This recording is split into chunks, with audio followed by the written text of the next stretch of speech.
Every adventure comes with a different story. This time, we went to Cebu's northern paradise for a well-deserved vacation as we visited new spots and enjoyed our weekend with my workmates.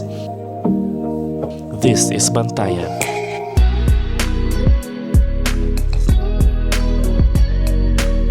Our journey began as we rode the bus going to Kawit Medellin, then hopped on a Roro to Santa Fe. It took more than 5 hours of travel, just enough time to catch some sleep since we headed straight from our workship. Welcome to Bantayan! Our secret CEO sundo. From 8 people to. Kaya nga eh. Bantayan Island is made up of 3 major municipalities, Santa Fe, Bantayan, and Madridejos. For this trip, we stayed at NNF Guest House, just a short walk from the beautiful beach of Santa Fe. We made our way to the famous Kota Beach in Santa Fe, known for its powdery white sand, curved shoreline, and clear turquoise waters. It is one of the most popular and beloved beaches on the island. During low tide, a sandbar stretches out into the sea, creating this stunning view that changes depending on the time of the day. Your trip to Bantayan will not be complete without a food trip. Yan. Special So, thank you. Tikman natin. tikman mo. Wala mo nakantong Bantayan kung hindi mo kapilaw. Oo, di ba? O, taga Bantayan. Titikman na natin ang tagoang pan. Unang kagat. Parang naman siyang kumakain ng isaw. Oo nga. Di ba? Hindi na kuya. For the experience. Para sa vlog.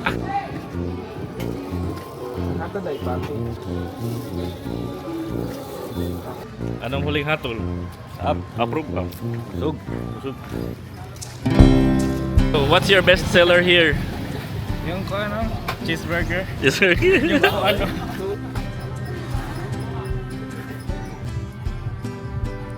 Wow. Ay, ang sauce ang spicy. Wow.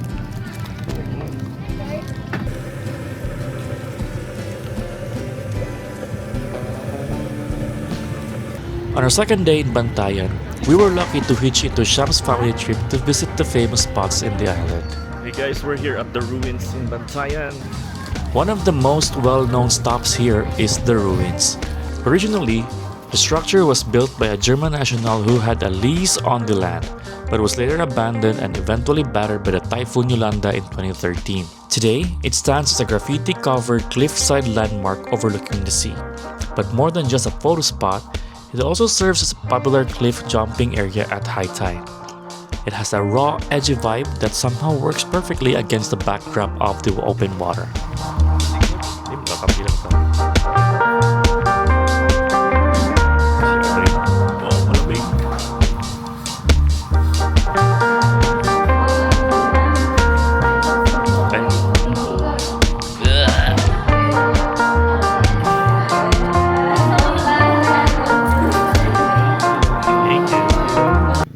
Santa Fe also has a stretch of road lined with coconut trees that makes for the perfect spot to take photos and bring out your best poses. Tabangnis. Tayo. Sportive boyfriend. Our next stop was the Oboob Mangrove Garden Eco Park or OMAGIECA. Hey guys, we're currently here at Camp Sawi, OMAGIECA. Tucked in Barangay Oboob, this community-managed eco park lets you walk through about 100 hectares of lush mangrove forest via elevated bamboo pathways. Bakit? Oma, balik. Naglibog ka. Pagpatawhan. Sa pagpatawhay? Ano pagpatawhay?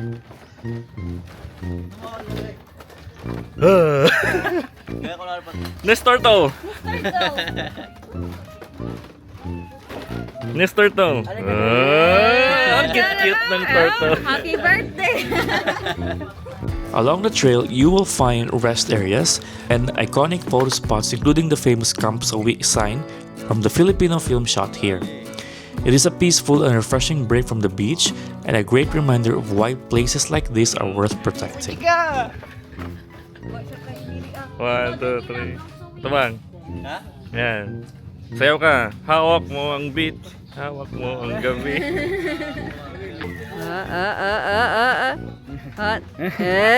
Sa turn. Ari, ari. Ganyan, no? Ganyan. Yun.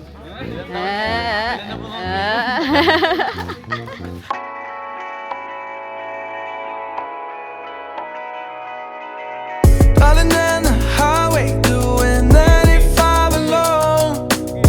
Trying to reach you, call you, but you won't come to the phone. Remember me? Init-init, buti nagbiro ka kami. Signs of thunders. We are in Sandira Beach. Hey!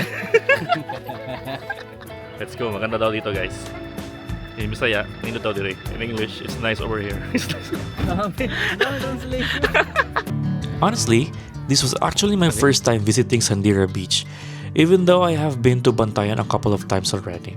It sits on the southeastern coast of the island and is tucked away from the main tourist area. It features pristine white sand, crystal clear water, beautiful rock formations, and tall trees framing the whole scene. And what I really like about this is that it is less crowded than Kota Beach, more serene and more peaceful.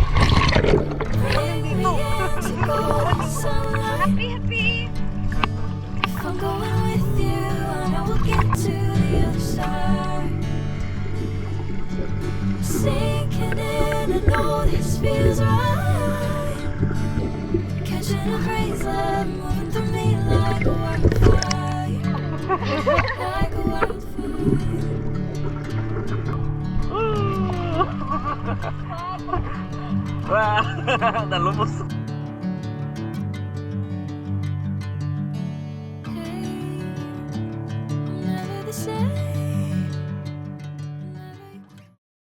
After that beach trip, we swung by Kermit's Cafe, a popular cafe and cake in Bantayan proper.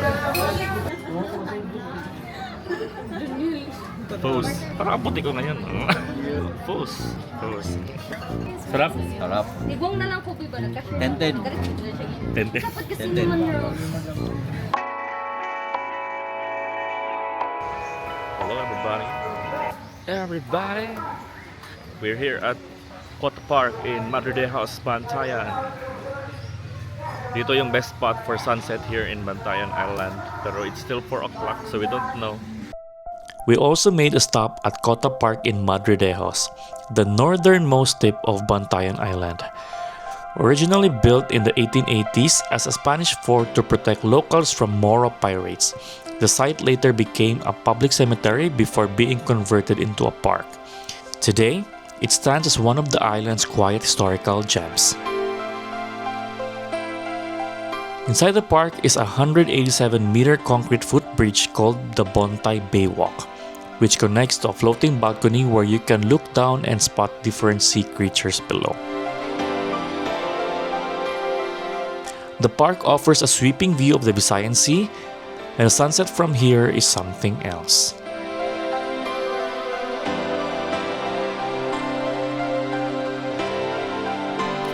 Hawak mo ang beat. Hawak mo ang beat. Hawak mo ang gabi. That...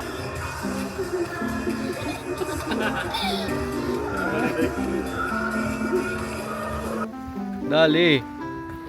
Yun. Tapos mahulog ba na?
On our third day, we hop on a boat to head to Virgin Island, also known as Sillon Island.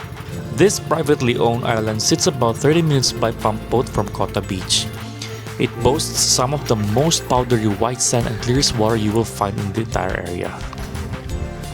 Welcome to Virgin Island. Wala, bawal ka raw. Ha? Bawal ka raw. Ano? Bawal ka. Hindi nga makaandar. Hindi ka makapasok.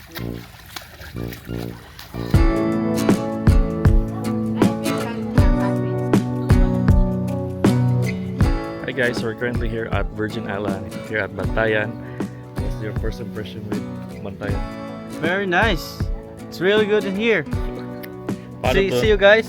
paano to nakapasok dito ng Virgin? Hey, hey. Wait ko. Thank you. Birthday to you. Make a wish.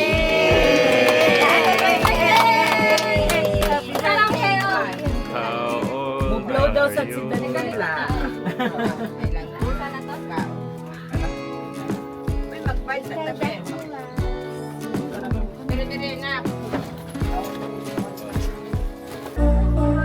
On Virgin Island, you can swim, snorkel, cliff jump, or simply lounge around and let the island do its thing. It is on the pricier side though compared to other spots on the strip, but the views and the laid-back vibe make it well worth it. Into the dark. If I called you tonight, would it feel the same? Or have we both moved on to different names?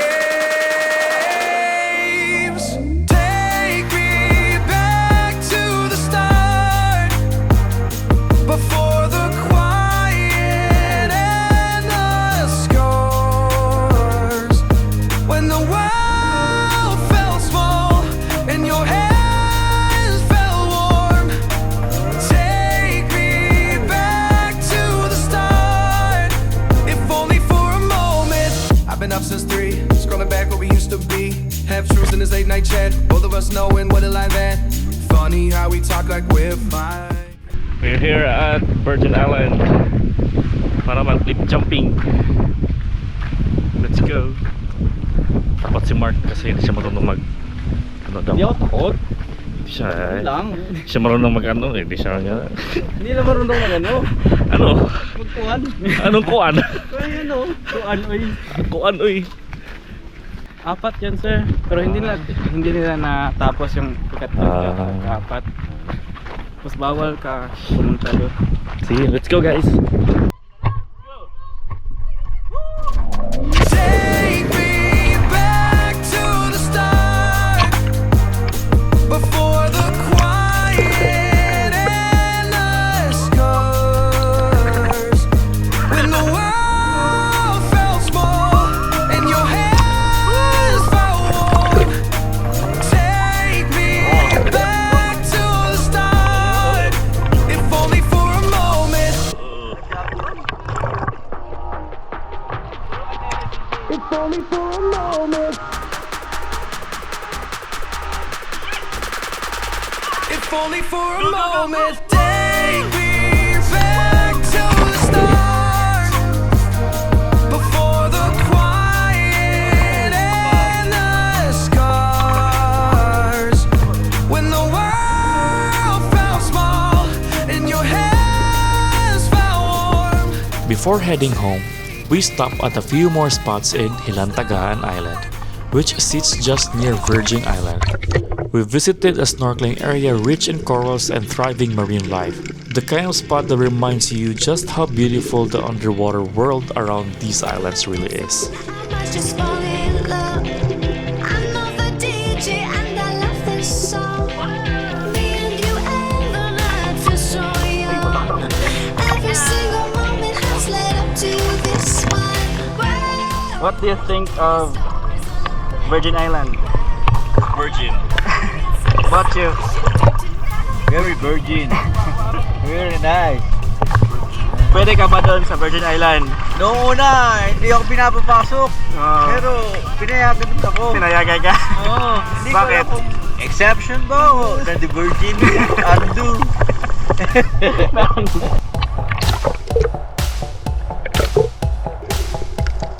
Those weekly problems. Hello, Tita Vlog. Hello, Vlog. Hello, CJ. We could dance all night. Not the end of time. We could do tonight again. Lastly, we explored Hilantagaan Island's unique rock formations and took a quick dip in the sea before wrapping up the day. And let's do tonight again.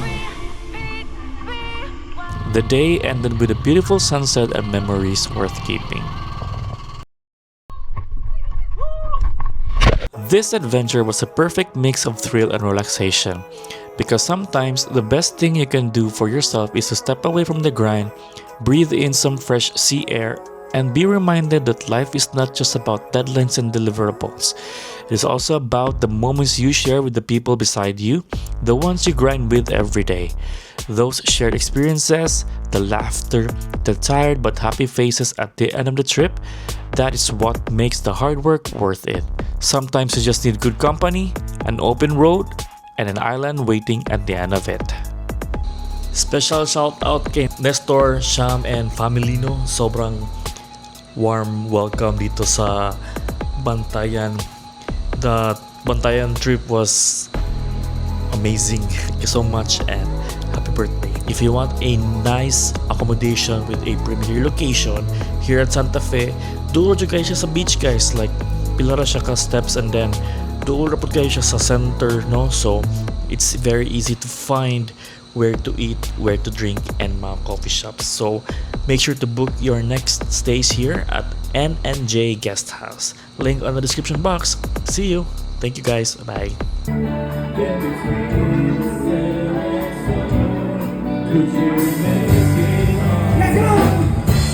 Living life every day, late at night, not okay.